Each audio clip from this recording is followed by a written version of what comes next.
Senhoras e senhores, em ato contínuo, passamos agora para a palestra Master deste seminário com o tema Inovação na Mobilidade Urbana e o Futuro do Transporte Público.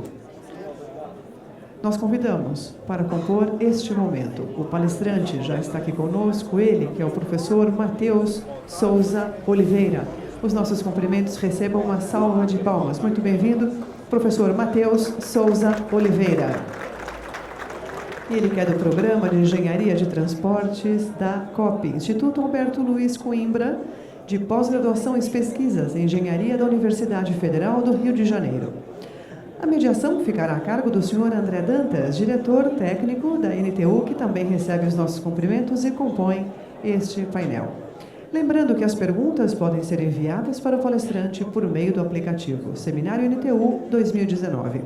Usem, por gentileza, o botão Programação, escolham o dia 20 e, em seguida, a palestra Master. E para introduzir esta palestra, com a palavra, o mediador André Dantas.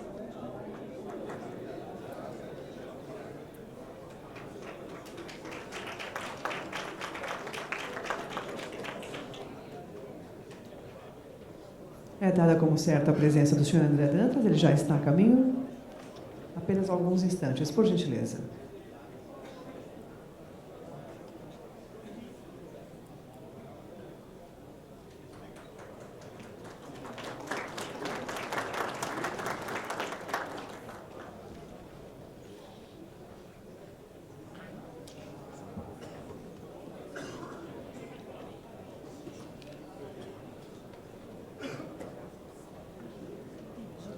Boa tarde.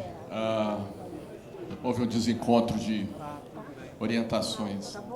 Uma satisfação estar aqui com vocês. Gostaria de agradecer ao professor Matheus para falar hoje sobre um assunto tão interessante.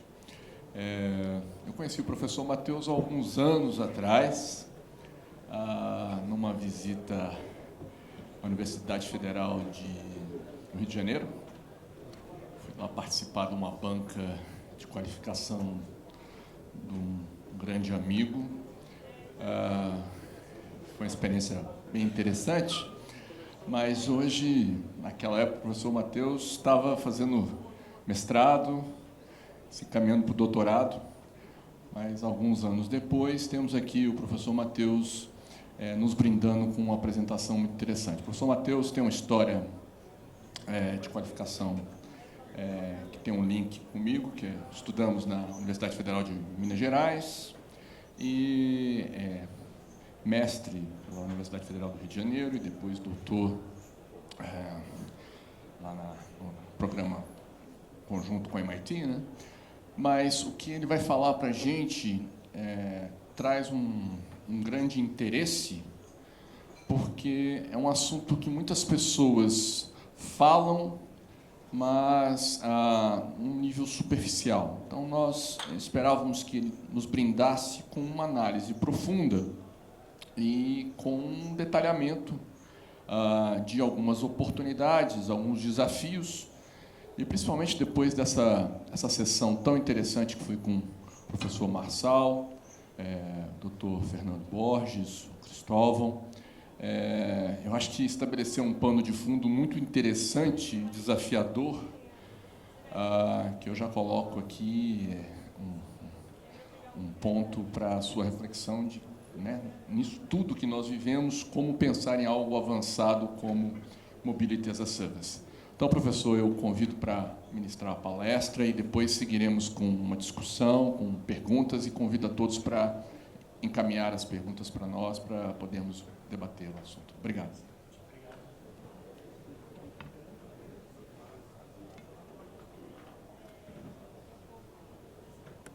Então, boa tarde a todos.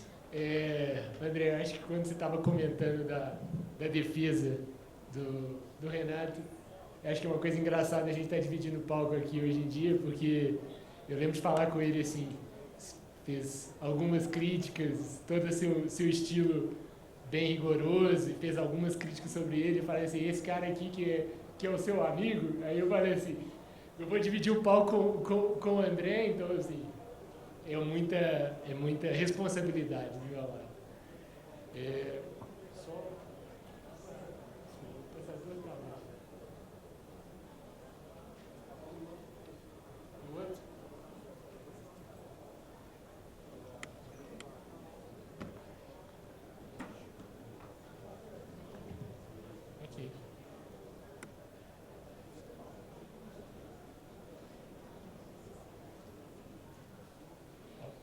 Então, fui convidado Primeiro, boa tarde a todos. Já fizeram algumas apresentações. Sou professor da COP. Comecei há pouco tempo. Tem agora exatamente 6 meses que eu cheguei na COP. Terminei meu doutorado em 2018. Dei um descanso da academia e fui um pouco pro gramado para poder ver como é que era a vida de empresa, vida de startup, vida de lidar com os problemas da vida real, na verdade. E aí recebi esse convite com muita satisfação do pessoal da NTU para trabalhar esse tema de inovação e futuro do transporte público. E cheguei aqui no Brasil, já em fevereiro, com muito interesse em trabalhar essa entrada de novas tecnologias, o desenvolvimento dessa nova mobilidade, frente a tudo aquilo que já tinha visto antes, né, que era de regulamentação, de como é que a gente pode criar um ambiente capaz de organizar modos tradicionais, novas tecnologias, num ambiente que seja satisfatório para todo mundo. Então, só para começar, eu acho que esse monstrinho aí é uma coisa que eu conheci ele há uns 3 anos atrás, quando estava no Web Summit. Ele é o tema de do maior painel do Web Summit. O Web Summit, para quem não sabe, é a maior conferência de tecnologia do mundo. Ela se realiza hoje em Portugal, mas já foi em Dublin. Tem alguns eventos correlatos em nos Estados Unidos. E esse monstrinho é o nome do SaaS Monster. E o SaaS Monster, ele reflete essa transição para a era da economia dos serviços, né? Só uma tradução, o SaaS é Software as a Service, que é a ideia de que a gente pode trocar qualquer produto ou serviço por um software e mais um hardware, às vezes, para atingir a mesma finalidade. Com algumas economias, com uma nova lógica, uma nova interface, mais velocidade, mais eficiência. E só para definir um pouco esse contexto, tem essa sigla que é o FANG, que é o canino, que ele mostra que as 5 maiores empresas do Nasdaq, 3 delas não oferecem um produto sequer. Facebook, Amazon e Netflix não tem nenhum produto que eles vendem. A Amazon entrega produtos de outras pessoas, mas ela mesma não tem nenhum. E a própria Apple e o Google, embora tenham o Google com os Chromebook, Nexus, a Apple já mais estabelecida no setor de produtos, grande parte do produto, do serviço que elas oferecem, não está ligado a um serviço e não necessariamente ligado a um produto em si. Isso, trazendo para a nossa área, já é uma realidade nos transportes. É uma inundação, seja em qualquer dimensão da sua viagem, nas primeiras 5 milhas, ou mais na micromobilidade, média distância e longa distância, você tem uma entrada absurda, muito rápida, de N serviços de transportes. Eu tomo sempre como referência 2014, que foi o ano que a Uber começou a operar em Nova York. Todos, ou a maioria desses serviços, nasceu, se não depois dessa época, em volta desses anos. Ou seja, a gente tem em 5 anos uma explosão de novos operadores e praticamente o cenário que a gente tem hoje, não só aqui no Brasil, mas no mundo inteiro, é que se você tem um pouco de hardware, um pouco de tecnologia e algum modelo de negócio, você consegue entrar e ser um novo operador de transporte facilmente em qualquer cidade. Para a gente que está olhando aqui do lado, e isso olhando para o futuro do transporte público, dos modos tradicionais, isso pode parecer que não, mas são boas notícias. Por quê? Por causa disso. Alguém contou quantos ônibus tem nessa foto? Só voltar. Zero. Tem algumas vans, algumas combis, esse é a linha amarela, um grande eixo viário na cidade do Rio de Janeiro, passam milhares de carros aqui diariamente e não tem nenhum transporte coletivo circulando nessa via.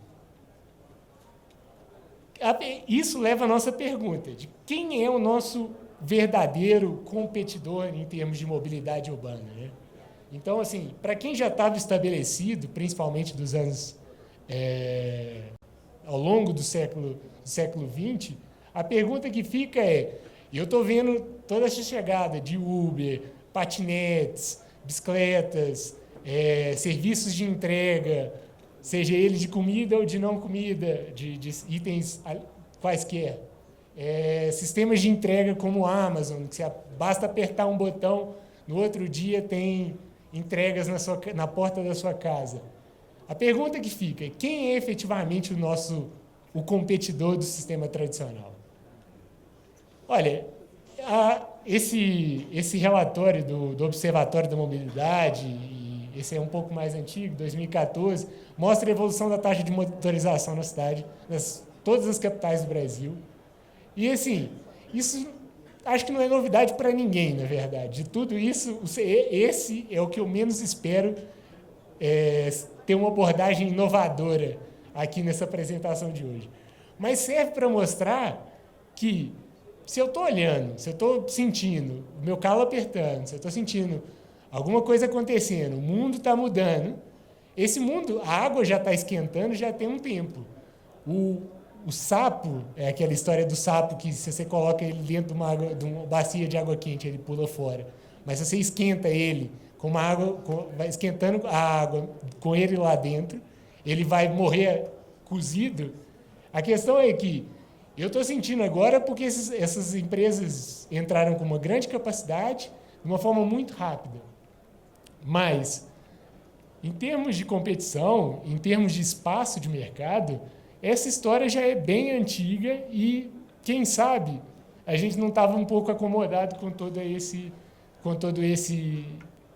ambiente que parecia que não era tão ameaçador. Uma questão é a seguinte, é que, também não dá para desconsiderar o poder desses novos entrantes. Aquele gráfico ali, ele mostra o número de viagens em micromobilidade partilhada nos Estados Unidos, na série histórica de 2010 a 2018. O interessante é que mais ou menos na mesma trajetória da taxa de motorização, os sistemas de bicicleta partilhada começam a crescer de uma forma tranquila, nos primeiros 2014 a 2010 a 2017, os primeiros 7 anos, e de repente vem tipo um boom, aquele amarelo ali, que são as patinetes, que elas de repente dobram todo o número de viagens em micromobilidade nas cidades americanas. Isso em um ano. Isso são dados de 2018. Provavelmente, com a expansão desses sistemas, indo para mais cidades, se tornando talvez mais acessíveis, fazendo sistemas de integração com outros modos de transporte, quem sabe esse salto vai ser ainda maior esse ano. Bom, então, competição. Então, o assunto aqui é de competição ou de colaboração? Uma coisa que eu brinco que em outra vida que eu brinco é na graduação. Na graduação eu trabalhava muito com a economia da inovação, ciência e tecnologia. E esse termo é uma coisa, essa ideia de competition, que é uma mistura entre cooperation e competition, talvez seja esse cenário híbrido onde a gente quer estar. Porque a gente consegue tanto ter uma estrutura que incentive a nossa produtividade, quanto a gente consiga trabalhar as interações entre os diversos modos de transporte de uma forma mais eficiente. Bom, então a resposta que eu dou é um pouco de cada, e esse é o assunto que eu trago para a mesa de hoje, que é essa ideia do MaaS, o Mobility as a Service, e o que isso significa para quem já está no sistema de transporte, para quem está chegando no sistema de transporte e para as ideias que a gente ainda nem percebeu que estão no nosso horizonte. Bom, então o que é MaaS? MaaS é um adeus para um mundo de diferentes serviços, apps e cartões. É o nascimento de um sistema integrado. E aí, eu já estou me vendo falar, e parece uma daquelas campanhas, assim, o nascimento de uma coisa toda nova, uma revolução. O MaaS, superficialmente, ele pode parecer uma coisa muito só uma embalagem, só um involucro de uma coisa que a gente já estava falando há um bom tempo, que era integração, formas de organizar os sistemas de transporte de uma forma racionalmente. Mas a questão é que o MaaS, o que ele faz? Ele habita duas dimensões. A primeira é a construção de um serviço, uma plataforma de agregação e racionalização da operação do serviço. Mais ou menos da forma como que o sistema, as secretarias de transportes, os editais de licitação usam para organizar, esse é espaço do ônibus, esse é espaço do metrô, esse é espaço do trem, esse é espaço do táxi, e tenta separar cada um no seu ambiente. O sistema MaaS ele tenta fazer isso e integrar os diversos sistemas de uma forma dinâmica. E o que é uma forma dinâmica? Eu uso um exemplo que é matemático para ilustrar um bocado sobre isso. Você tem que pensar que com um operador, eu não preciso me integrar com ninguém. 2 operadores requer um link. 3 operadores, 3 links. 4 operadores, essa progressão começa a se tornar geométrica. Ou seja, como é que eu vou, se eu já demoro alguns anos para poder fazer a integração entre ônibus e metrô, como é que eu vou integrar com serviços que começam a aparecer e desaparecer rapidamente na cidade? Por exemplo, o caso da Green, no Rio de Janeiro. Green era uma operadora que começou o serviço de patinete no Rio de Janeiro. Ela já desapareceu. A regulamentação de transporte ela teve uma vida, obviamente, hoje ela ainda existe em parceria com a Yellow, mas ela já desapareceu. Então, se eu tivesse gastado 2 anos para organizar uma integração com o sistema de ônibus e ela desaparece em 3 meses, eu pego esse meu trabalho e jogo na lata de lixo. Então, a ideia do agregador é que a gente consiga organizar um sistema dinâmico capaz de, baseado em dados, e aí tem muita inteligência humana, inteligência artificial e muita coleta de dados e disponibilização de dados, que a gente consiga racionalizar e dar resposta. Ou seja, hoje em dia, estava falando ali fora, hoje em dia, se eu quiser abrir um sistema de compartilhamento de bicicletas, como é que eu vou fazer aqui em Brasília? Bater na porta da secretaria, ver a regulamentação, fazer uma proposta, eles vão analisar, vão comparar com os dados que existem e vão comparar se a minha oferta é suficiente ou não, ou se ela é excessiva, ou se ela se adequa aos parâmetros da cidade. A ideia é que esse agregador ele seja capaz de fazer essa decisão de uma forma dinâmica e racional. Ou seja, isso ainda requer, e a gente vai ver um pouco isso, requer um pouco de trabalho e desenvolvimento, e afinal é por isso que eu estou aqui, por isso que a universidade é isso que a universidade quer, mas chama para si essa responsabilidade de desenvolver uma entidade capaz de dar essa resposta. O segundo, e esse é mais visível, e já começa a ser explorado em alguns sistemas, é o sistema de corretagem, que é um sistema que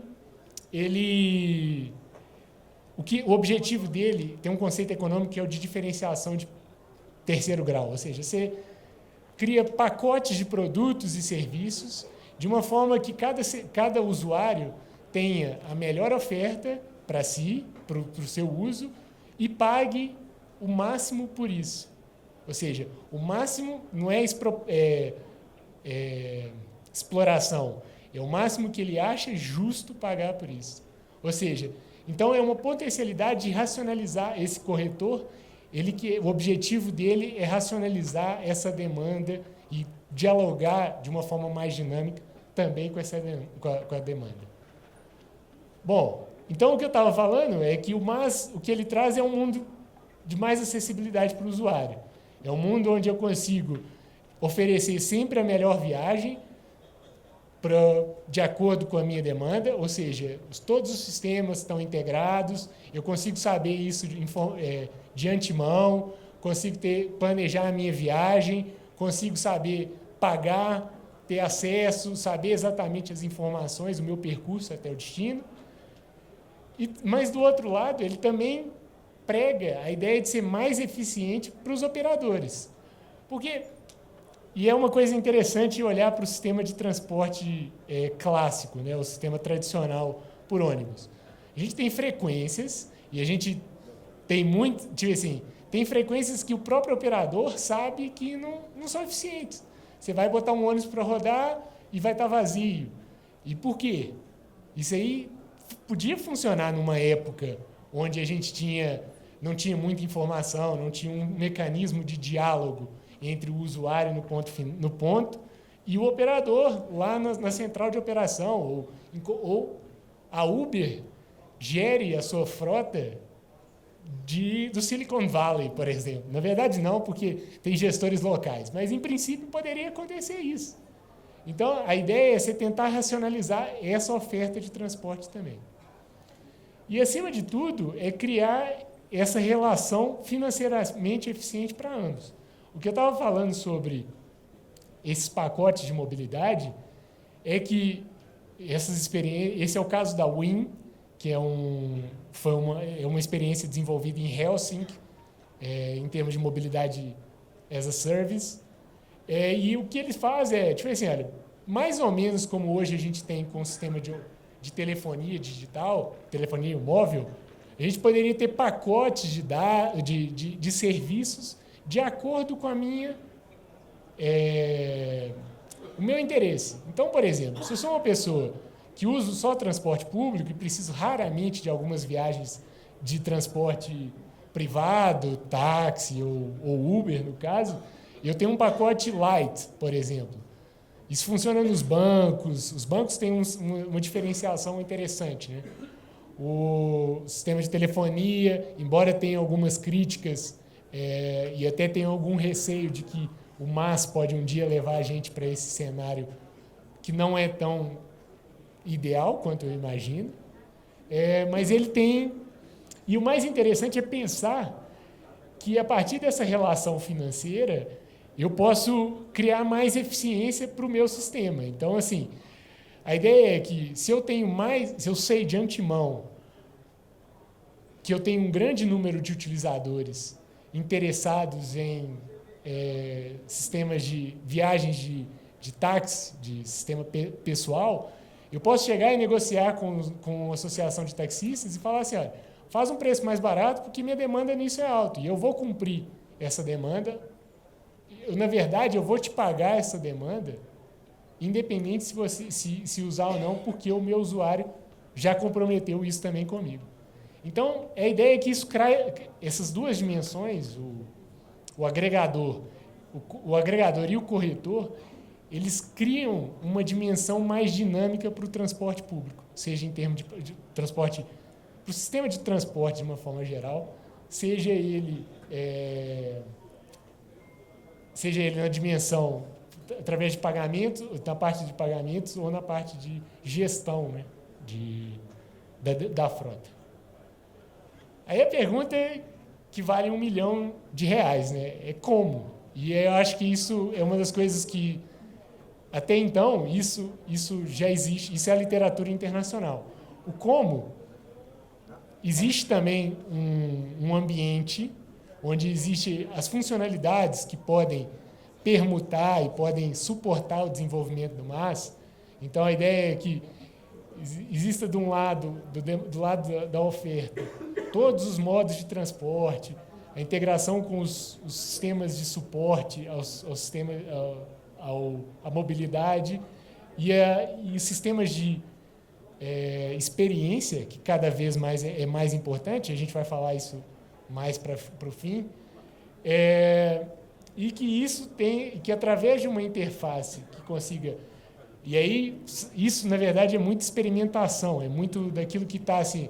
Olha, vamos ver o impacto que tem um sistema de planejamento, um sistema de informação, um sistema de reserva, um sistema de pagamento, de coletagem e fiscalização da tarifa, de uma relação de coleta de dados com o usuário.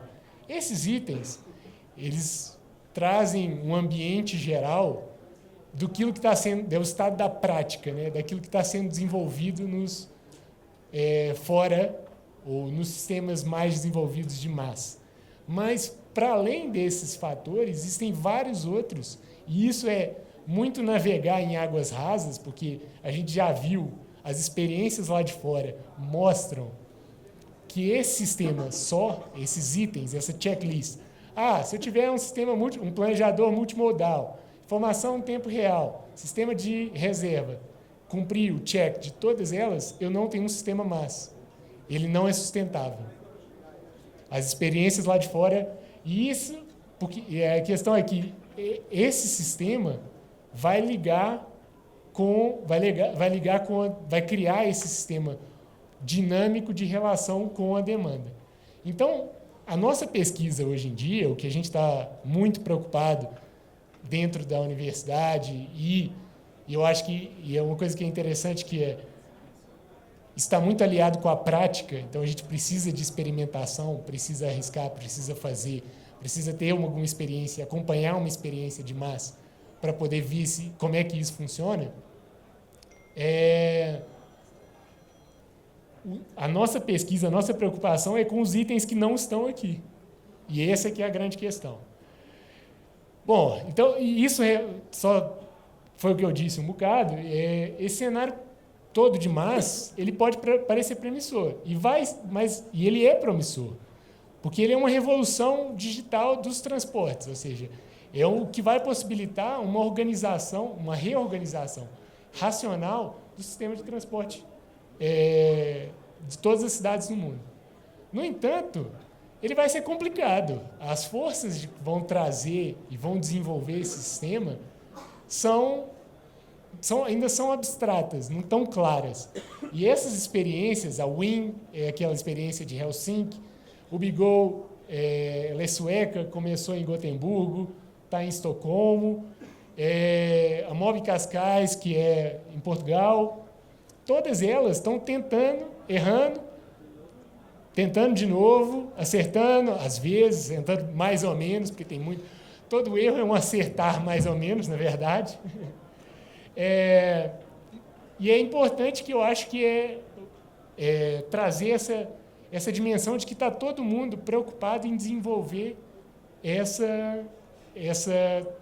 tentar descobrir, tatear e interpretar quais vão ser esses elementos que vão suportar a transição para o MAS.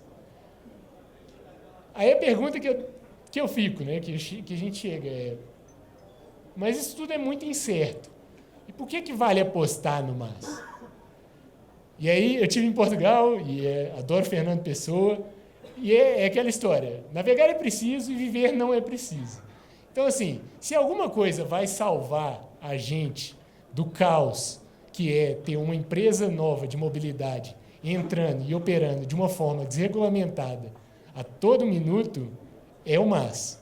No entanto, a parte do viver, então isso mostra que navegar é preciso, mas viver não é preciso. Ou seja, construir isso ainda depende muito de erro, muito de tentativa, de muito trabalho. Por que é importante? Essa é uma projeção do Banco Mundial, foi uma consultoria pela Price, e que mostra a evolução da economia da partilha entre 2013 e 2025. Em 2013, a economia da partilha era responsável por 5% da economia mundial.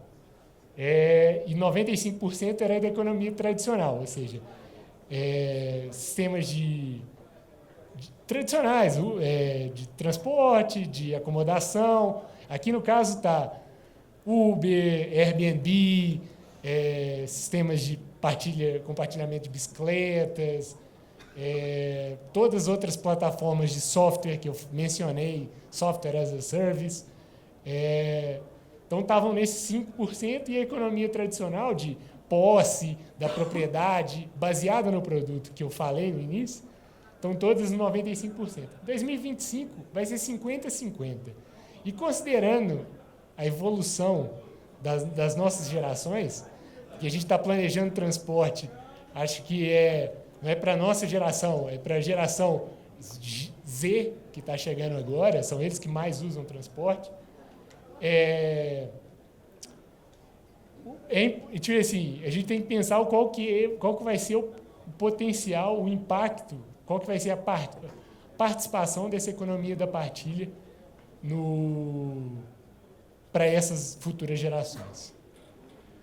Então, o convite, o call to action, e aí, bora botar a mão na massa? A resposta só pode ser sim. Ou teremos cada vez mais conflitos pelo espaço. Alguém consegue ver o que é isso aqui, na verdade? Aí, eu propositalmente coloquei isso. Parece uma floresta, não é? Isso é um cemitério de bicicletas em Xangai. Elas são coloridas porque elas são de operadores diferentes. Bonito, né? Eu tenho uma foto que também estão recolhidas. Tem isso no espaço público também. Esse amontoado, essa guerra pelo espaço público é o reflexo só para mostrar que isso só não estava apertando o calo do transporte público, do transporte tradicional. Está apertando o calo também de quem entra, da Uber, dos patinetes, das bicicletas, todo mundo sofre com esse processo. Outro problema, e esse aqui já é um pouco mais claro no Brasil, filas intermináveis de carros, principalmente nos aeroportos, mistura de sistemas de táxi, sistemas de transporte sob demanda. Isso é um reflexo de essa falta de racionalização para o sistema de transporte. E essa também é um caso que é o excesso de patinetes, que é mais ou menos um bocado. Esse já tem... Foi pensar, o patinete, não sei se vocês sabem, mas o patinete ganhou muito momento, porque quando os sistemas de bicicletas partilhadas sem docas foram entrar na Europa, eles descobriram que uma bicicleta ocupa muito espaço. E aí falaram assim, não, o patinete ocupa muito menos espaço. Ok, só que eles não consideravam que cidades como Lisboa, Paris, teriam 12 operadores de patinetes ao mesmo tempo. Então, isso é um cenário que chega a beirar a estupidez. E a pergunta é, por que ainda isso continua a acontecer? E a resposta para essa pergunta é porque a gente não sabe uma outra forma melhor de fazer. Os operadores também estão, os operadores de todos, está todo mundo no mesmo processo de se questionar. E se questionar é bom, mas o mais importante é experimentar. E aí, no nosso caso, trazendo para o nosso lado aqui, trazendo para a experiência, porque quando eu cheguei aqui para ser professor e olhei para todo esse cenário de novas tecnologias, eu falei assim, olha, isso pode ter uma realidade muito maluca para a Europa, mas o Brasil já teve um processo de entrada, de desregulamentação de transportes nos anos 90. Os alternativos, o processo de entrada dos alternativos, no início, foi muito nesse sentido. E aí teve um processo de vamos construir uma nova estrutura para comportar sistemas operadores tradicionais, operadores de alta capacidade e sistema suplementar. E eu acho que, nesse caso, a gente tem muito a contribuir. Tem, assim, uma experiência rica em termos de regulamentação, em termos de diálogo.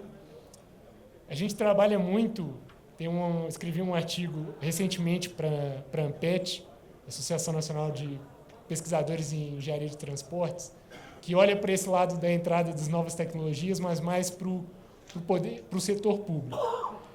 E mostra que, quando eu falo em regulamentação, não me entendam que eu estou falando de poder coercitivo do regulador público.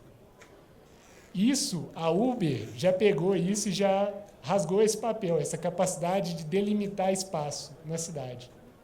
Eu escrevo esse artigo ele fala sobre o paradoxo que é você pensar em estruturas de regulação com um cenário que cada vez mais você tem menos capacidade de enforcement, né?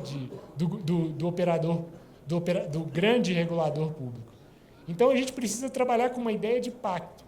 Ou seja, como é que a gente vai criar uma estrutura onde a gente é capaz de botar todo mundo para negociar, botar todo mundo para conversar e racionalizar essa oferta?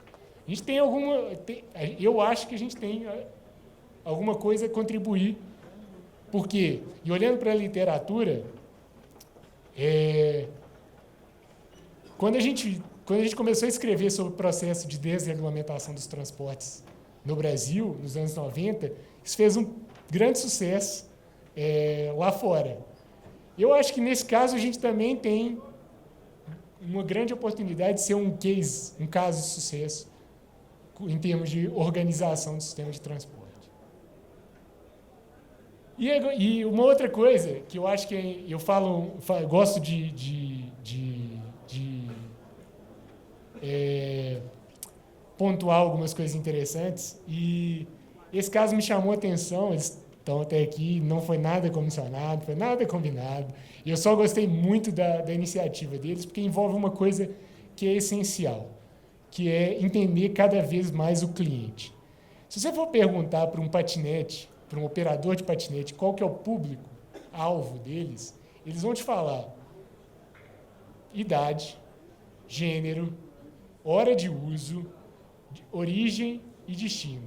Ou seja, eles sabem muito bem para quem eles estão se direcionando. Eu acho que uma das coisas, e aí já é um bocado invalidação, ou seja, é um processo que precisa de validar, e que é preciso a futura organização, aquele elemento do agregador de transporte necessário para o MAS, vai nascer muito da consciência da tecnologia, da sua tecnologia, ou da oferta de valor da sua tecnologia. Então, a pergunta que está sendo feita para os usuários, para os operadores de transporte público é: qual que é a entrega de valor que o seu sistema tem para o usuário final? Onde é que a tecnologia que você tem é mais eficiente em entregar o maior valor para o seu cliente? E aí, agora, ênfase na palavra cliente, porque esses caras, patinetes, Uber, eles não têm usuários, eles têm clientes, e sabem muito bem quem são, sabem muito bem orientar, e eu acho que os operadores de transporte público tradicional têm muito potencial a ser trabalhado nesse sentido. E recomendo dar uma olhada nesse processo, porque são coisas que acha que é muito superficial, mas isso tem um grande potencial. E é isso. Agradeço a todos a presença, a audiência, e qualquer dúvida, tem meu contato aqui embaixo, e-mail, contato, e fico ansioso pelas questões da plateia.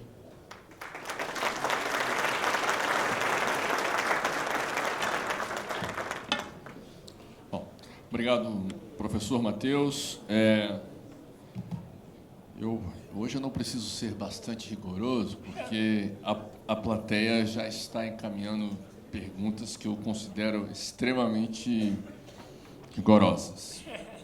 A primeira pergunta, professor Matheus, é possível conceber um sistema de MAS que seja inteiramente estruturado e gerido pelo setor privado? É possível. A pergunta é: a gente quer isso? Quem quer isso? Já tem alguns operadores, até no Brasil já entrando. A Movit quer ser uma coisa desse tipo, a própria Uber quer ser alguma coisa desse tipo.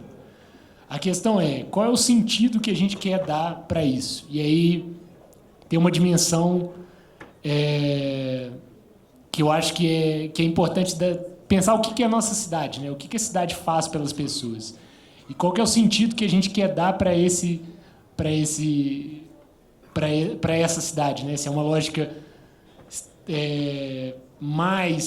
uma lógica puramente que alguém vai governar de alguma empresa de fora do país, uma grande dessas empresas, a Uber que vai gerir todo o sistema de transporte do Brasil, ou somos nós que vamos pensar em alguma solução e organizar essa transição? Bom, parece que adivinhou que tem uma pergunta aqui, que é a seguinte: a função social e estrutural no desenvolvimento das cidades que o transporte público coletivo promove está contemplada no âmbito do MAS? Essa é uma grande questão. E eu acho que, talvez por aí, está uma das dimensões a ser exploradas em termos de entrega de valor do transporte coletivo. E eu acho que, se uma lógica puramente, estritamente privada, talvez não esteja inserida essa lógica da cidade, e que eu acho que é importante. Então, assim, tem que...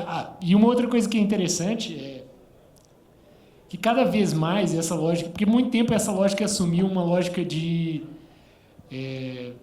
como se fosse caridade. E não é caridade. Cada vez mais, com a emergência desses novos serviços de transporte, você está desbloqueando novas formas de financiamento de transporte. Por exemplo, as regulamentações mais recentes da Uber, do transporte sob demanda, em Belo Horizonte, Rio de Janeiro e São Paulo, elas têm taxas que vão para o fundo da mobilidade.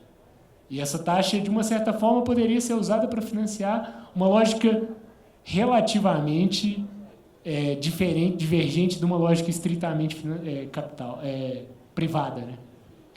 Então, deixa eu emendar, então, com uma pergunta minha. Né? Essa é difícil. Não que as outras não sejam, estou suando aqui. E pegando exatamente nesse gancho, da questão da taxação.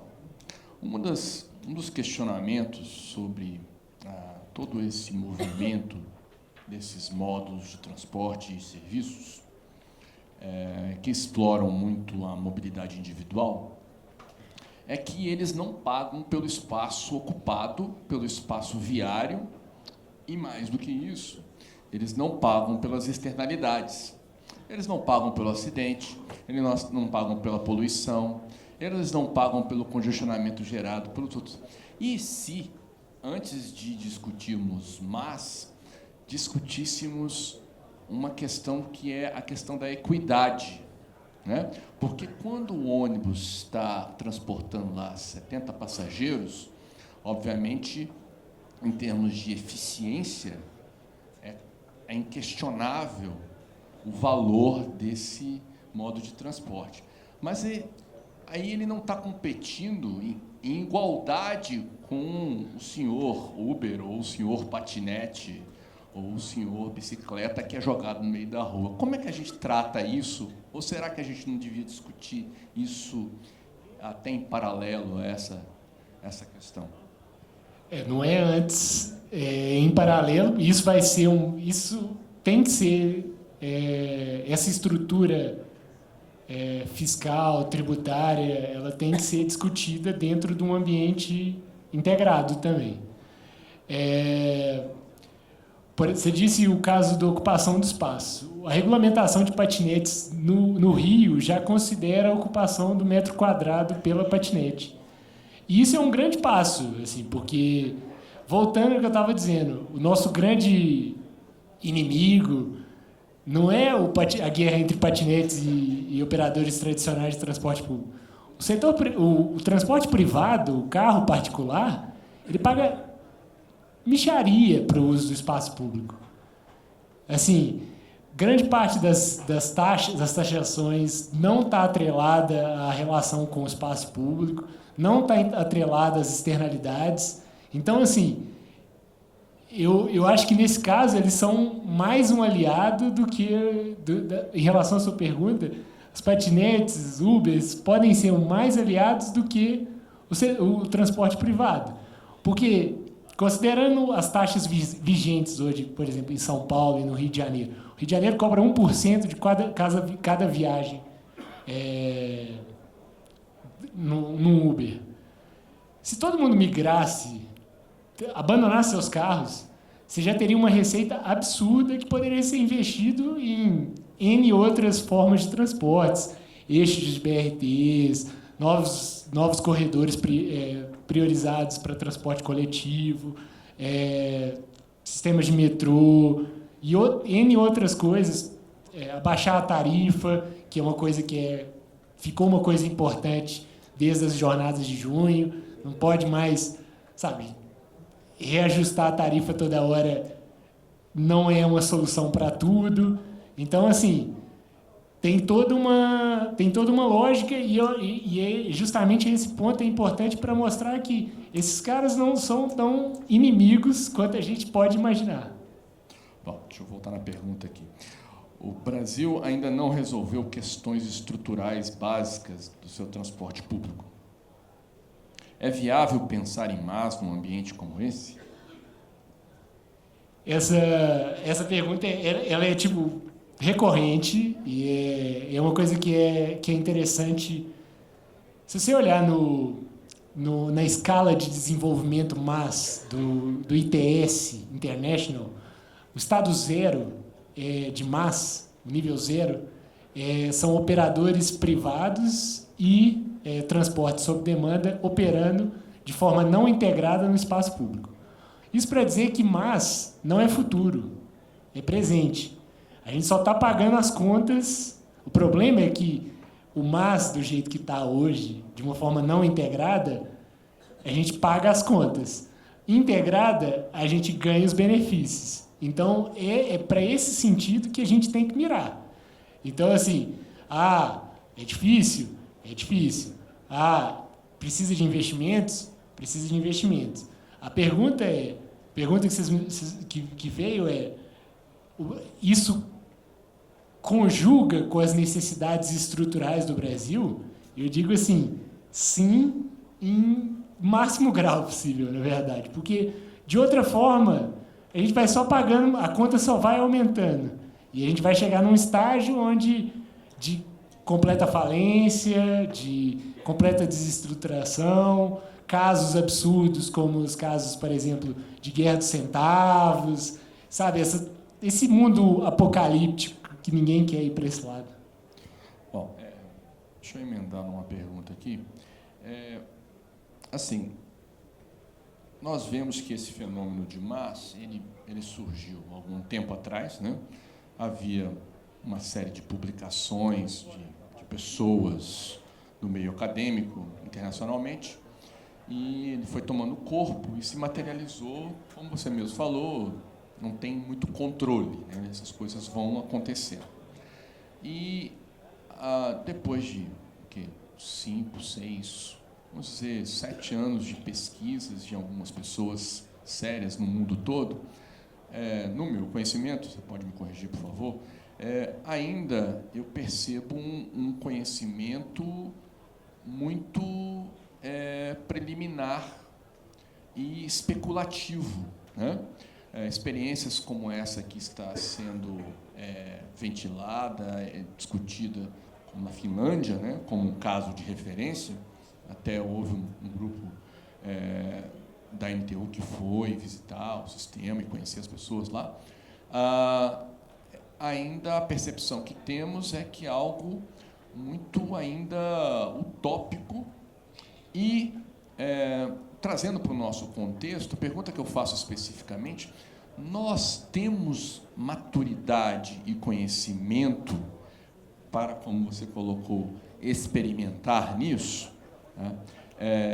Nós, na academia, né, da onde você tem conhecimento muito maior do que eu, nós temos cabeças, além da sua, claro, capazes de nos assessorar com os desafios que estão aí pela frente?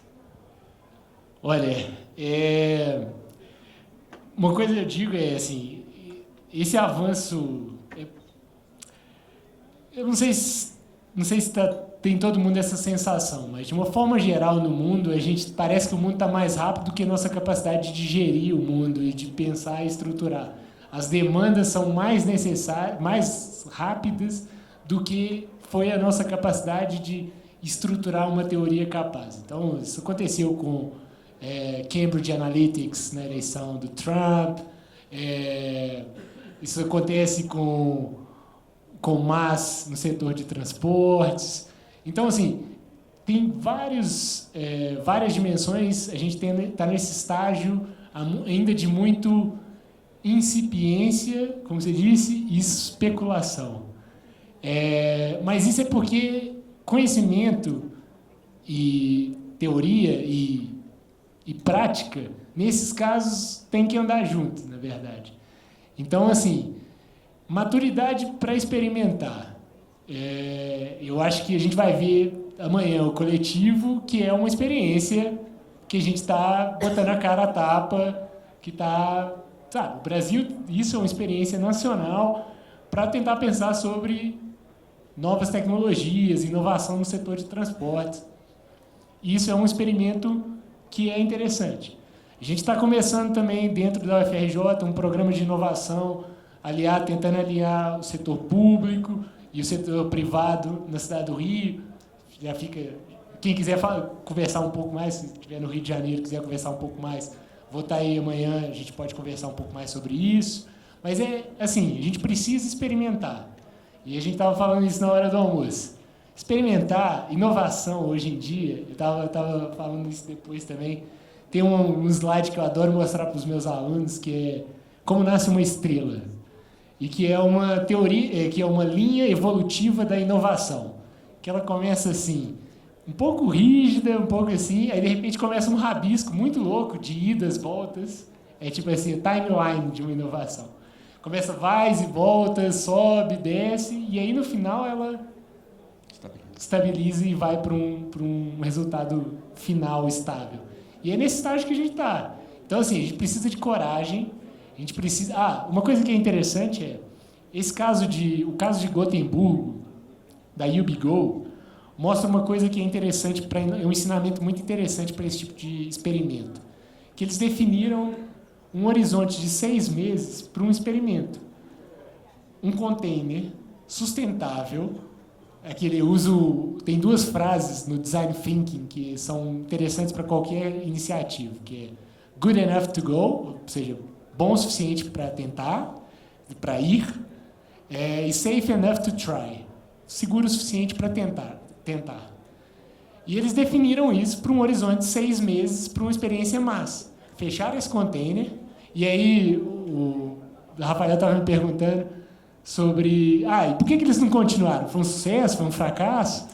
Não, foi uns 6 meses. Quem vê a história da Suécia, eu falei um TED Talk do Jonas Ellison, eles mostram que eles têm um horizonte assim, 6 meses, e é isso que a gente vai trabalhar. Se for muito bom, a gente conversa de novo, mostra os dados e faz por 2 anos. Então, assim, é importante para a inovação definir esse container. E a gente está precisando desse container, definir esse container na mobilidade, criar experiências suportadas para poder gerar alguma coisa com a nossa identidade. Vamos explorar mais perguntas aqui. Hoje o sistema de transporte municipal não conversa com o sistema metropolitano em algumas regiões do país. Quais seriam as etapas, qual seria a evolução mais plausível na nossa realidade para chegar ao MAS? Bom, esse é difícil. É uma pergunta que tem muita gente tentando responder isso há uns 20 anos, na verdade. Né? Eu acho que é preciso... Primeiro, eu preciso ter informação suficiente para poder tomar decisões embasadas. Ou seja, eu projeto que uma integração de transportes metropolitano e metropolitano vai aumentar a minha demanda em X%. Quanta informação que eu tenho sobre demanda por linha, sabe? Qual que é a resolução que eu tenho, demandas, qual que é a resolução... Tipo assim, para eu ter um cenário base, experimentar, ver o impacto. Então, assim, esse é o nível, é o estágio 0, é ter uma estrutura aberta, eficiente, de coleta e disponibilização de dados. Transparente também, de coleta e disponibilização de dados. Não é disponibilização, porque disponibilização fica parecendo uma coisa que você está dando e não recebendo nada em troca. É de compartilhamento. Então, eu acho que isso é uma dimensão zero importante. A partir desses dados, eu acho que aí envolve um pouco de matemática e para tentar entender, olha, como é que vai ser a lógica para essa integração, onde que ela faz sentido, onde é que ela gera resultados positivos e fazer ela de uma forma eficiente. E eu acho que assim, pelo meu horizonte, caminha nesses 2 primeiros passos. O terceiro, eu acho que a gente ainda tem que ver, quando a gente chegar nesse terceiro nível, eu acho que aí vai ter que ser muito... Eu estava falando um pouco sobre estruturas dinâmicas, que a gente consiga replicar isso, porque tudo agora você tem que ter capacidade de escalar, né? Eu posso fazer uma integração de uma linha com outra linha, mas envolve muita discussão, muito tempo, assim, muito recurso, e se eu repetir para todas as linhas, todos os pares de linhas, todos os serviços, vai ser impossível. Então, eu preciso garantir que isso seja escalável, que essa integração, que esse processo de racionalização e decisão eficiente, informação, racionalização e decisão eficiente sejam rápidos e eficientes e dinâmicos. Tá, então, vamos jogar uma bola bem quadrada para você. Como funcionaria a gratuidade no MAS? A pergunta precisa ter gratuidade no MAS? Porque, assim, em teoria, gratuidade é uma diferenciação de preço para os diferentes serviços de transporte, né? Diferentes usuários de transporte. Segundo a lógica de discriminação de preço do MAS, ou seja, um sistema eficiente, você teria que ter produtos para alguns grupos que você julga interessante ser subsidiado. Ou seja, por exemplo, idosos, estudantes. E a questão é que você teria que financiar isso de uma forma de financiamento cruzado, que o MAS também, pela discriminação de preço mais racional, conseguiria fazer, ou seja, a partir do momento que eu posso pegar lucros milionários da Uber e usar para financiar deslocamentos de pessoas que não estão empregadas, por exemplo, para acessar postos de trabalho ou entrevistas de trabalho. Bom, você citou Uber e Moovit como empresas que querem implantar o MAS. Mas você acredita que existe um ambiente MAS sem dados 100% abertos para uma cidade? Como esses players deveriam se posicionar? Assim, essa galera está gerando muito dado também, né? Então, assim, a Uber, ela é uma máquina de fazer dados. Boa parte do modelo de negócio da Uber é baseado na capacidade de coleta de dados que eles têm. Quando a Uber começou, que a história do MAS ainda estava incipiente ou pouco tangível, era muito voltado, a coleta de dados da Uber era muito voltada para veículos autônomos. Mais recentemente, o modelo de negócios deles também começou a falar assim, olha, tem uma aplicação a curto prazo que é o desenvolvimento de sistemas mais bem integrados, melhores integrados. Então, assim, o salto que a Uber faz, quando ela olha do Uber normal, né, carro on demand, individual, para um sistema tipo juntos, é porque ela falou assim, olha, eu tenho esses eixos estruturantes. No caso do Rio de Janeiro, o exemplo icônico é a Nossa Senhora de Copacabana, Barata Ribeiro, Copacabana de uma forma geral, e que eu consigo operar de uma forma mais eficiente, mais rápida, mais flexível que o transporte público tradicional, que é o serviço direcionado. Então, assim, ele só tomou essa decisão porque ele gerou dados suficientes a partir das corridas deles. E aí, eles estão, tipo assim, obviamente, à medida que a gente vai construindo sistemas de coleta de dados e disponibilização de dados, a gente vai dando mais suporte para desenvolvimento de estágios mais evolutivos de MAS. Então, assim, nossa ideia de desenvolver um programa com a Secretaria de Transportes no Rio era muito voltado para capacitar uma coleta de dados mais eficiente, que aí a gente pode, vamos conversar também com as empresas para poder saber, olha, como é que a gente cria um cluster capaz de desenvolver uma solução tipo WIM, que é o caso da Finlândia, para o Rio de Janeiro. Porque eu acredito que isso é possível. Viu? Eu não acho que a Finlândia é tão diferente. Eu nunca estive na Finlândia, mas assim, não acredito que a Finlândia é um lugar tão diferente que a gente não consiga fazer uma coisa nossa tão eficiente quanto. Bom, tem uma pergunta aqui que eu acho muito apropriada, porque faz a ligação com a palestra do professor Marçal. Lembrando um pouco da palestra do professor Marçal, quando ele disse que no transporte público temos o osso e o filé mignon. Como se igualar aos compartilhados e competir de igual para igual, se somente nós, operadores, somos obrigados a fazer o osso e eles querem somente o filé? Então, a ideia é, assim, pode parecer um pouco repetitivo, mas a ideia é que com a discriminação de preços e com os sistemas de financiamento que estão se engatinhando, a gente consiga falar que nem tudo vira osso e nem tudo vira... A gente não separa essa visão dual do que é osso e o que é filé. A gente precisa de todos os deslocamentos para a cidade. O filé só vira filé porque tem um sistema tronco alimentado trazendo gente.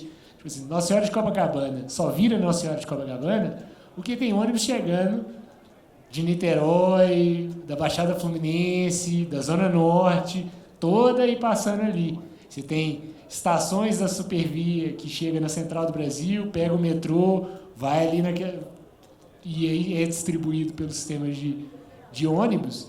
Então, assim, essa divisão de osso e filé só existe porque a gente cria, cada um no seu espaço, cada um no seu quadrado.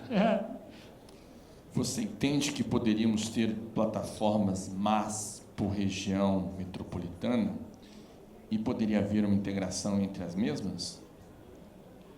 Uma coisa que é interessante é que existe a possibilidade de ter várias operadoras MaaS numa mesma cidade. Mais ou menos como existem operadoras de transporte público, de telefonia móvel. Tem operadora A, operadora B, operadora C, disputando com operação, com sinal na cidade. Você poderia ter operadores MaaS, cada um oferecendo diferentes pacotes, diferentes estruturas na cidade. Eu juro, eu realmente espero que tenham a inteligência de fazer a abrangência municipal. Municipal não, metropolitana. Depende do processo, depende da estrutura e depende da capacidade de escalabilidade, porque isso vai estar muito relacionado com como cada um dos sistemas MaaS consegue fazer a sua agregação, consegue promover o diálogo entre diversos serviços. Sim, uma pergunta curiosa, porque no final das contas existe um preço para pagar, né? Vamos supor aqui que eu e você vamos fazer um sistema MaaS. Show, animo. E quanto que você acha que a gente iria gastar para fazer esse software? Só o software. E quanto tempo você acha que a gente poderia fazer um primeiro piloto? Só chuta aí. Existe já ouviu falar na Santíssima Trindade de qualquer startup? Não. Precisa de um hacker, um hipster e um hustler. Tá. Ou seja, é um engenheiro, uma pessoa que tenha sensibilidade o suficiente para dialogar com o consumidor, né, o cliente final, e um hustler que é um cara que vai promover a conversa, que vai fazer aquilo de... Vai vender. Isso. Vai assediar todo então, mundo assim, para comprar aquilo ali. Vai promover, vai conversar com as pessoas que são necessárias, vai fazer as pontes necessárias. Vou te falar o seguinte, a gente já tem um hacker aqui. Acho que a gente tem que procurar algumas pessoas disponíveis a pensar nesse sistema, Então, assim, a pergunta que você me faz é assim, qualquer resultado pode nascer dessa Santíssima Trindade. A gente tem que saber que ela não vai aparecer capaz de operar o sistema de transporte numa cidade de 20 milhões de habitantes como é São Paulo. Mas a gente pode fazer um teste na Ilha do Fundão, talvez aqui em uma zona de Brasília, setor hoteleiro de Brasília, e ir escalando passo a passo, porque é isso que eles fazem. Isso que a UBGO faz. Em termos de valores, eu não vou te falar. Isso é modelo de negócio. Vai Deixa eu te ganhar falar aqui. que teve um maluco que chegou e falou para mim que com 30 milhões fazia isso aí, 30 milhões? em um ano. Olha, vamos fazer o seguinte: você financia, abre um prêmio, fala para o coletivo do ano que vem, pega esses 30 milhões e financia 30 empresas para fazer pilotos em diversas cidades do Brasil, que eu acho que o resultado vai ser melhor do que um cara. Eu duvido muito de uma solução off the shelf, assim, essa solução tipo assim, 30 milhões, dá aqui que eu te dou um resultado. Primeiro porque a capacidade de adaptabilidade dela às nossas idiosincrasias é difícil. Ainda mais trabalhando numa situação muito sensível, que é a mobilidade urbana. Então, assim, e aí você pode cair naquele erro do cara falar assim, mas a minha solução funciona se o seu usuário fizer isso, isso e isso. Pô, mas eu estou comprando essa solução para atender o meu usuário, não quero mudar o meu usuário para atender essa solução. Bom, deixa eu voltar para as perguntas aqui. Você acha viável o operador acumular os papéis de agregador e corretor? A pergunta é possível. O cenário, a teoria do Mas, ela descreve cenários, como toda a teoria, ela descreve cenários de um espectro, né? Isso que eu apresentei. Pode ser privado, respondendo de uma forma muito simples. A Uber quer ser isso. A Uber em Denver já faz isso. Então, ela é um operador, não é um operador de transporte público tradicional, mas é um operador que assumiu a responsabilidade de agregador e comercializador, de corretor. Então, se a Uber faz, eu acho que o operador pode fazer isso também. A questão é, ele vai conseguir fazer isso de uma forma racional para o sistema, ou ele vai tentar usar dessa posição para cooptar o sistema para suportar a operação dele, ou o mercado que ele acha que é dele. Isso vai definir, eu pergunto isso porque isso vai definir o sucesso e o fracasso da coisa. Não acredito que isso vá acontecer, mas eu acredito que a experiência de sucesso ela vai conseguir trabalhar de forma equitativa, igual a gente estava falando, para não criar ossos e filés no transporte público, então, no transporte de uma forma geral. Então, eu acho que é possível, tem que pensar se é possível do lado do operador também.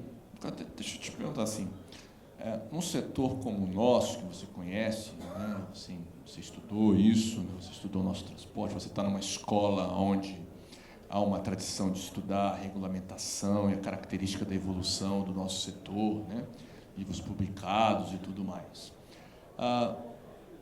Como é que eu, trazendo você aqui, falo para essa plateia com dados não hipotéticos? Se eu tentar, vai dar certo. Se eu tentar espalhar sementes de R$1 milhão, 30 sementes de R$1 milhão, talvez eu consiga algo que vai dar certo. Como é que um setor tão pragmático, porque ele vive muitas vezes o hoje, porque o hoje é o que é possível, né? Como é que você vindo de fora me aconselha a falar com esse público aqui sobre esse assunto? Então, agora isso é uma coisa interessante, porque isso remete àquela outra vida que eu falei no início sobre economia da inovação. Economia da inovação é uma ciência muito louca, ela é incerta, só que ela dá retorno. O mundo diz isso. Quando eu falo para jogar 30 sementes, é porque economia da inovação é igual jogar roleta. Jogar roleta, não sei se alguém já teve a oportunidade de jogar roleta, normalmente qualquer pessoa que vai jogar roleta pela primeira vez, quando eu era criança, eu achava que você botava igual filme, botava todas as fichas no zero e torcia para a bolinha cair no zero. Na roleta, você tem que distribuir suas fichas e brincar com a sua razão de probabilidades.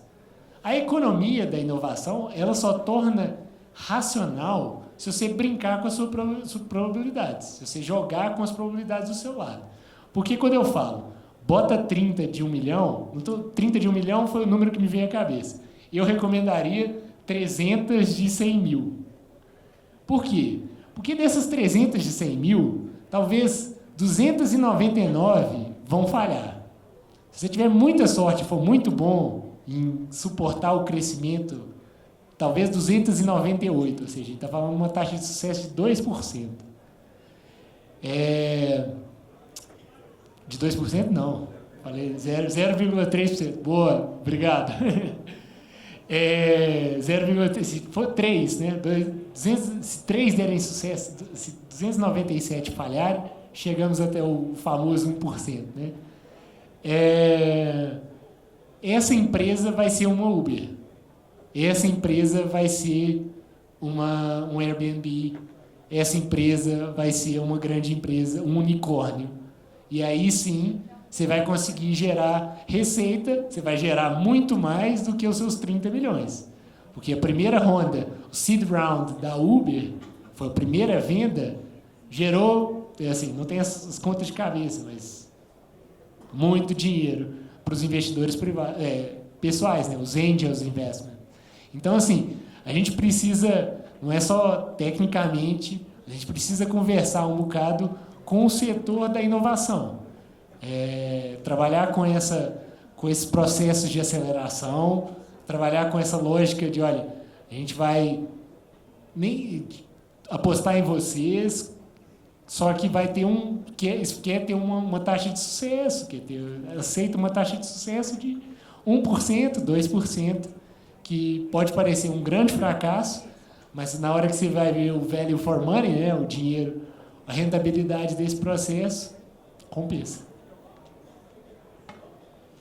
Como você vê os carros compartilhados autônomos nas grandes metrópoles? Como os governos devem lidar com essa novidade? Como isso se integra ao MaaS? Isso é uma coisa, essa pergunta é muito interessante porque estava completamente fora do... Eu sempre já discuti várias coisas sobre carros autônomos e o impacto disso sobre os deslocamentos das pessoas, a ideia de racionalização dos deslocamentos, você tem que diminuir a ocupação do espaço com estacionamento, número de viagens, o efeito com espraiamento urbano. Mas uma coisa que é interessante, que acho que é um ponto que me veio numa discussão com... Eu dou uma aula de mobilidade urbana, e a última aula é sobre o futuro da mobilidade. E, como bom parte da academia, levo 5 perguntas que estão dentro da minha cabeça para discutir numa mesa com os meus alunos. E uma foi sobre veículos autônomos, e um aluno chegou e falou assim, olha, eu não quero ter um veículo, não quero ser dono, no futuro eu não quero ser dono de um veículo. A Uber não quer ser dono de um veículo. Quem sabe os operadores de transporte também não querem ser donos dos veículos no futuro. A pergunta é, quem que vai ser dono de um veículo numa cidade como Brasília, Rio de Janeiro, São Paulo?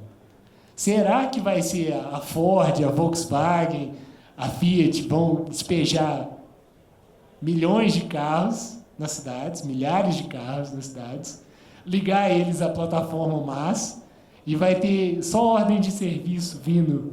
Olha, pega o André lá no hotel, leva ele na casa dele. Pega o Matheus, leva no aeroporto. E vai ter e o veículo vai sempre ser da empresa. E isso é uma coisa que me fascina pensar sobre isso, como é que vai ser. E assim, não tem uma grande resposta para isso. Tem N dimensões que o transporte autônomo vai impactar no futuro das cidades. Mas essa visão é muito chocante para mim. Mas, engraçado que nós fizemos uma visita, parte de uma comitiva da CNT ao Vale do Silício em 2017 e fomos lá ao centro de pesquisa da Ford Smart Mobility. E exatamente o que você descreveu é o que eles falaram para a gente, que eles estavam trabalhando. Então, não me parece muito distante, não. Como nós temos várias pessoas que estão num processo de capacitação, vamos dizer assim, e você está na universidade, eu queria falar, assim, como é que você vê, a gente estava conversando um pouco sobre isso no almoço, como é que você vê os requisitos necessários para que o setor tenha profissionais capazes, primeiro, de entender aquilo que nós estamos falando, né, que o Dr. Mauro, um dos nossos conselheiros, ele fala que quando entra nesse tipo de assunto, ele chama a filha, que ela traduz para ele, né? Entender o que nós estamos falando, depois começar a processar isso e efetivar em ações, né? O que nós temos hoje saindo do forno? O que nós temos disponível no mundo? Que alguém vai lá, conecta o cabo USB e aprende tudo. O que há, professor, para a gente fazer para dar um salto rápido, porque a agonia é muito grande? Vou falar isso, essa agonia também compartilho. E vou falar de uma experiência de um ponto de vista muito pessoal. E não é pessoal teórico, mas é walk the talk, né? É aquilo que eu estou fazendo dentro da universidade e que eu acho que a gente tem que conversar. Primeiro é assumir a nossa ignorância e nossa incapacidade. E assim, eu acabei de sair de grandes universidades no mundo inteiro, passei por várias universidades, por centros de pesquisas, programas de aceleração, conversei com algumas startups de ponta, alguns fundadores de startup. E assim, o mundo de hoje, ele é muito instável, né, líquido. E pede, primeiro, essa humildade de assumir a nossa incapacidade, nossa ignorância. Mas não é simplesmente assumir a nossa ignorância e abandonar e entregar as fichas. É que esse cenário tem uma parte do budismo zen que fala da cabeça do principiante. Que a cabeça do mestre, ela é rígida. Tudo ele sabe e tudo que ele vai ver de novo encaixa nas suas caixas. Encaixar. A cabeça do principiante, ela é livre. E a gente consegue formar novos conceitos apenas dessa abordagem livre. E eu acho que é um bocado nesse processo que a gente tem que caminhar. Como é que a gente vai criar o processo que consiga facilitar o surgimento dessas soluções? E aí, falando dentro da universidade, essa ideia de entender que a solução pode nascer de qualquer grupo de 3 pessoas. Quando eu falo a figura, essa Santíssima Trindade, é porque Uber nasceu dessa Santíssima Trindade, Airbnb nasceu dessa Santíssima Trindade, várias outras soluções nasceram dessa mesma conjugação. E o que hoje a gente precisa fazer é criar e validar e testar processos que deem suporte ao desenvolvimento dessas soluções. Então, eu acho que eu vim aqui hoje muito curioso com aquilo que vai aparecer amanhã, porque eu acho que é isso. Primeiro humildade, capacidade de diálogo e por último, coragem. Na verdade, eu só gostaria de substituir a palavra do meio, que eu acho que é o elemento que vai desenvolver isso, é curiosidade. Você fala de agonia, mas o que me coça mesmo é como é que a gente vai fazer isso acontecer. Isso é que eu acordo todo dia de manhã falando assim, olha, tem que resolver esse problema de alguma forma, porque senão não vai dar certo. Sabe o que é, Matheus? É que no nosso trabalho aqui na NTU, eu costumo dizer que nós somos para-raio. O cara não liga para mim ou para a equipe da NTU para falar que está tudo bem na cidade dele. Ele liga porque o prefeito maluco resolveu intervir no sistema de transporte e, a partir daquele dia, a empresa que ele tocava já não está mais na mão dele. E 45 dias depois, o prefeito devolve toda destruída a empresa. Eu lido com um cara que me fala assim que, olha, a Defensoria Pública entrou com um processo e quer baixar a tarifa em R$1 porque fizeram a conta lá atrás do envelope e a tarifa não é justa, então tem que baixar R$1. Então, assim, é muito agoniante mesmo, porque antes de chegar na NTU, o telefone está tocando com esse tipo de pergunta, que não me permite filosofar muito sobre qual é o encaminhamento. Obviamente que nessa plateia aqui há várias pessoas que estão processando ideias de como superar o problema de forma bastante intensa, né? Mas, assim, o que me deixa, e eu estava expressando isso hoje na hora do almoço, é que eu vejo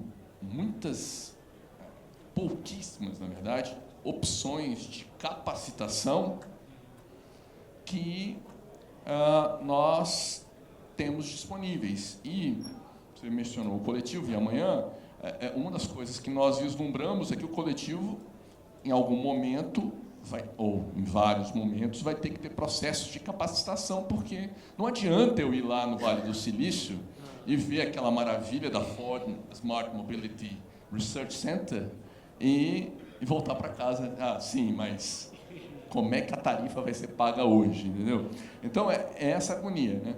Que, assim, eu acho que a pergunta, então, é como é que nós trabalhamos, nós identificamos que a academia é um parceiro, né? Mas como é que nós trabalhamos com a academia para que nós superemos esses desafios juntos, tendo em vista que vocês têm um papel e nós, o setor de transporte, tem outro bem definido. Como juntar os dois mundos?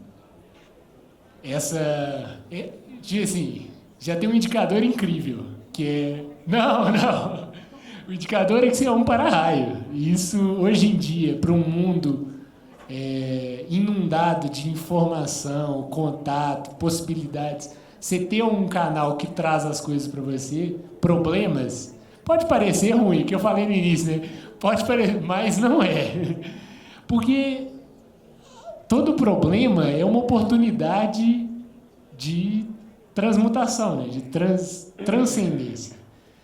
E assim, a gente está aqui hoje conversando sobre futuro da mobilidade, sobre inovações e futuro, inovação da mobilidade, futuro do transporte público, já mostra que, olha, chegou no nosso radar de atenção e que a gente tem muito para conversar, principalmente que eu vejo do lado de lá, do lado da economia, da academia, vejo os alunos interessadíssimos em trabalhar com coisas práticas, em criar uma relação com quem está no gramado, como eu disse, com quem está jogando o jogo, sabe? De não ter muito ter o campo teórico, obviamente, ter esse embasamento, mas ter todo o aluno que hoje chega com... Outro dia eu fui comecei a dar aulas na graduação, que lá na COP é pós-graduação, mestrado, doutorado. Então tem os alunos já na faixa acima dos 25, né? E eu fui dar uma aula para alunos que estão na faixa dos 20. E aí, tipo assim, eles estão numa realidade, eu falava dos anos 90 para eles, e os anos 90 é uma realidade completamente diferente. Eles consideram o mundo, tipo assim, muitos deles já nasceram com telefones, smartphones, e essa capacidade de agir, de criar. Ou seja, pode parecer pouco você fazer uma publicação no Facebook ou no Instagram, mas isso dá uma sensação de poder, de criatividade, que eu acho que a gente precisa se agarrar a ela para poder gerar novos conteúdos, essa transição. Então, eu acredito que, do nosso lado, é um bocado isso. Acho que a gente precisa muito dialogar criar essa ponte com quem está com as empresas que estão, sabe? Tem exemplos, tem empresas que estão interessadas, olha, como é que eu vou criar uma solução nova, como é que eu vou mexer um bocadinho e ter um grande ganho, esperando um grande ganho. Então, estão abertos a esse diálogo. A gente quer ter abertura, eu acho. A minha colega Richelle Cabral, que está na segunda fila, é a ponte lá no Rio de Janeiro para você abrir todas essas possibilidades de cooperação no nível local, né, Richelle? E tenho certeza que a FETranspor, ao longo dos anos, tem, né, trabalhado muito nesse diálogo aí. Então, eu acho que, basicamente, isso acontece em outros lugares. Obviamente que o momento, eu acho que carece de uma intensificação dessa relação, né? Agora, eu me recordo muito bem, estava falando aí, dessa relação. Todo ano eu vou ao congresso da ANPET. No último ano eu fui a Gramado, mas eu tomei tanta pedrada. Porque eu falava da crise do transporte e as pessoas falavam assim, mas a culpa é dos operadores, que não oferece um serviço de qualidade. Eu falei, mas assim, nós vamos resolver o problema você tacando pedra em mim? Eu acho que muitas vezes a gente tem que reavaliar essas relações, pensar nesse novo momento e tentar avançar, né? Bom, o Ulisses está me pedindo para ler umas perguntas aqui. Só sobre isso de apontar os culpados, eu acho que não é o caminho certo para a inovação. A inovação precisa de ter espaços seguros, um pouco de compartilhamento, um espaço que seja nutridor desse processo de transformação. A Uber teve recentemente um prejuízo de quase 6 bilhões de dólares. O que pode estar acontecendo com este modelo de negócio? Está crescendo. Tem certeza? E vou te falar o seguinte, coletando muito dado. Um dia pode ser que a gente precise... Assim, a grande questão, o tiro no pé, talvez... Vai estar crescendo sustentavelmente? Vai ficar em pé? Pois. Assim, a grande questão é preciso crescer nas regiões centrais. Já mostra que é possível ter sustentabilidade, ou seja, nas franjas, como é preciso muito investimento para divulgação, aquisição de novos clientes, o User Acquisition Cost da Uber é muito alto, gasta-se muito com isso. Mas a questão assim, a pergunta é sustentável? Para a Uber também está interessada nesse diálogo de massa, porque para eles não vai ser sustentável se você tiver toda hora entrando, uma outra empresa entrando de uma forma competitiva, tal qual eles entraram. Então, assim, você pode chegar num sistema onde você vai ter sempre uma guerra de centavos, onde sempre o próximo operador vai entrar praticando preços muito baixos, queimar todo o capital do fundo de investimento. Aí, quando eles ganharem a guerra, ou seja, eliminarem, forem o próximo monopolista, entra de novo um novo operador e quebra todo esse sistema. Então, assim, a discussão de massa também é interessante para a Uber, porque vai racionalizar a entrada desse tipo de competidor, que eu acho que é uma das causas para esse tipo de resultado operacional.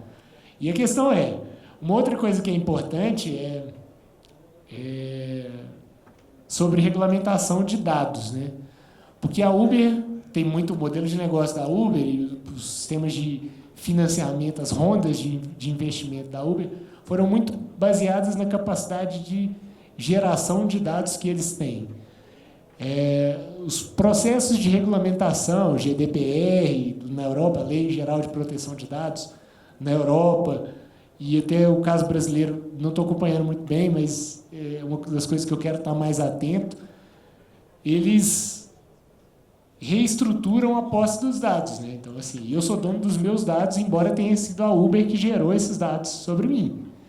Então, assim, dado que antes era oil, né, que era petróleo, hoje começa a não ser tão petróleo e ser talvez uma outra coisa, que seja suporte para essa estrutura de massa. É uma das coisas que a gente está olhando dentro da academia, como é que os dados jogam como uma força de transição para a regulamentação de transporte num cenário tipo massa.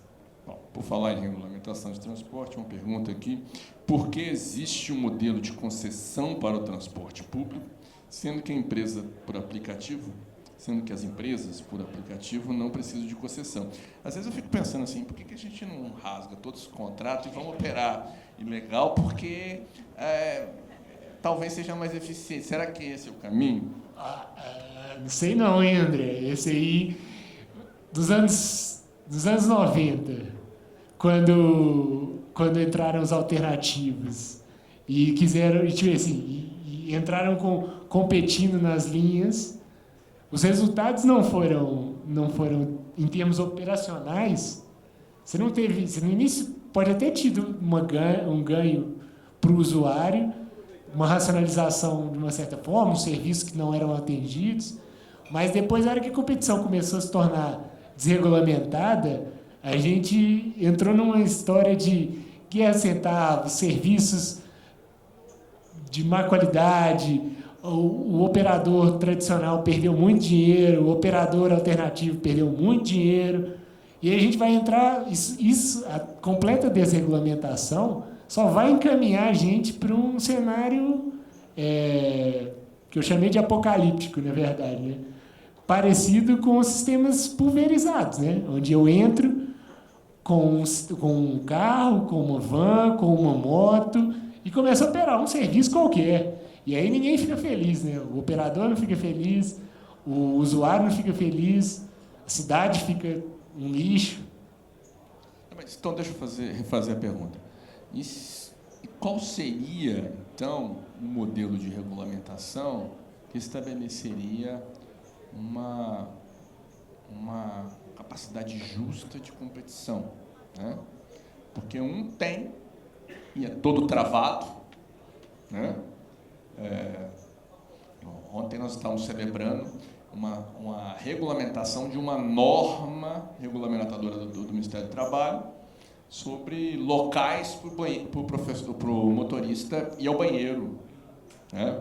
Celebrando que nós conseguimos flexibilizar as norma reguladora 24 do Ministério do Trabalho. O motorista do Uber não tem nem aí, né? Só que ele tem que ir lá no shopping ou na rua. Então, precisa de inteligência. E isso eu acredito que, primeiro, vai ser baseado numa estrutura de aquilo que eu estava falando, né? Precisa de racionalizar a integração desse serviço. E aquele mesmo processo, como é que a gente racionaliza? Primeiro, a gente precisa de ter dados para desenvolver uma decisão racional. Ou seja, eu preciso saber quais são as linhas que estão desadequadas com a tecnologia que está sendo usada para servir elas. Então, por exemplo, assim, tem linhas que têm... obviamente, esse exemplo é exagerado, mas imagina um eixo que não tem demanda quase nenhuma, é um eixo bem pequeno, e eu coloco lá um sistema articulado, ou coloco um metrô para servir isso.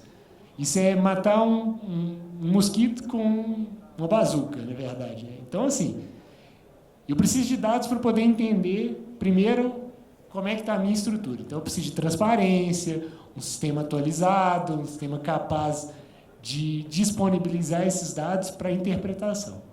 O segundo é um sistema onde eu recebo uma proposta, consiga receber uma proposta de um agente tipo Uber. A gente quer ter X Ubers operando na cidade de Brasília, na cidade do Rio.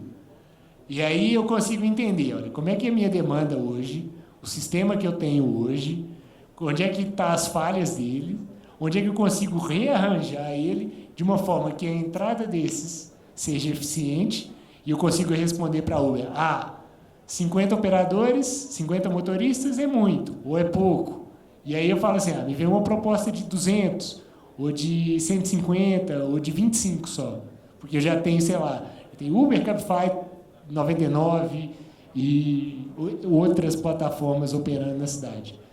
Então, assim, essa decisão que eu estava falando, ele, na minha opinião, ela relaciona um bocado com um algoritmo de decisão.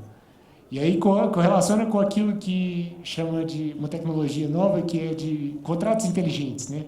Smart contracts, que é basicamente uma regulamentação dinâmica, capaz de consultar os dados, consultar o cenário atual e responder de uma forma rápida e eficiente os pedidos de regulamentação. E aí, sobre esses elementos de minúcias ou coisas assim, regulamento não é minúcias, né? Porque é importante. Regulamentação de trabalho, isso é importante pensar como é que essas normas foram pensadas e como é que essas normas servem para mobilidade, qual é o propósito dessas normas. Por exemplo, provavelmente essa norma de ter um banheiro para o motorista de transporte público, ter uma rigidez, foi pensada para garantir uma qualidade para o trabalhador. Uma qualidade de vida, uma qualidade digna. Mas o motorista do Uber é um trabalhador. Eu sei. Reconheça E eu vou chegar aí. Então, assim, eu vou chegar aí. Se o nosso objetivo é que essa norma atende essa premissa de direito humano, direito do trabalho, a gente tem que garantir que ela seja aplicada para todos os modos. Então, é nesse sentido. Qual que é o propósito das regulamentações? Não é só, porque a gente definiu essa regulamentação há 50 anos atrás, que ela é válida até hoje, que ela tem que ser válida só para o transporte público. Se ela responde a uma demanda social, ela tem que ser válida para todos. Então, assim, a gente tem que sim cobrar da Uber, olha, garanta, e eu acho que a Uber, por exemplo, ela tem uma discussão muito grande em termos de relações trabalhistas, que eu acho que a gente precisa discutir de uma forma integrada, de uma forma regulamentada, isso também. Só uma pergunta. Você está na UFRJ, mas você teve uma experiência com uma startup. Sim. Né? Você não sei da sua conta bancária, não tem lá $1 bilhão lá sobrando, não. Não. O que aconteceu que fez você, obviamente, a paixão acadêmica, mas só para a gente aprender com essa experiência aí. Fala um pouco. Então, o que aconteceu? Minha decisão é muito ligada a propósito. Sou millennial por natureza e essa palavra é um jargão para millennials. O que eu estou fazendo nesse mundo? Eu estava nessa startup, ela é sustentável, a gente estava com projetos na Inglaterra, quando apareceu esse edital, esse concurso para professor na FRJ. E eu falei assim, se eu estivesse conversando com o Matheus, que em 2013 foi para Portugal para poder fazer o doutorado, era tudo o que ele queria. O Matheus de 2018 estava naquela crise existencial. Olha, eu estou pensando em outra coisa, apaixonado por estar no espaço lutando, desenvolvendo soluções. O caso que eu falei aqui da Ecobônus, eu tive com o Túlio no Semente, na Semana Mineira de Transporte, de Engenharia de Transportes, lá no Cefet. E é interessante porque essa dinâmica é entusiasmante, ela te chama, ela é quase viciante. Só que eu olhei para trás e falei assim, olha, eu acho que se eu for para o Brasil, nessa hora, nesse momento, com essa proposta de repensar o ensino de uma forma aplicada, vivendo aquilo que eu já vivi em termos de academia e universidade, eu acho que eu consigo ter um impacto maior do que botar as pessoas para andar de bicicleta, igual eu fazia na Bíblia. A Bíblia continua, ela agora ainda está em Lisboa, está se espalhando por Portugal. Então, assim, eles seguiram no caminho deles e a gente é amigo e eu acho que é muito nesse sentido. A minha decisão,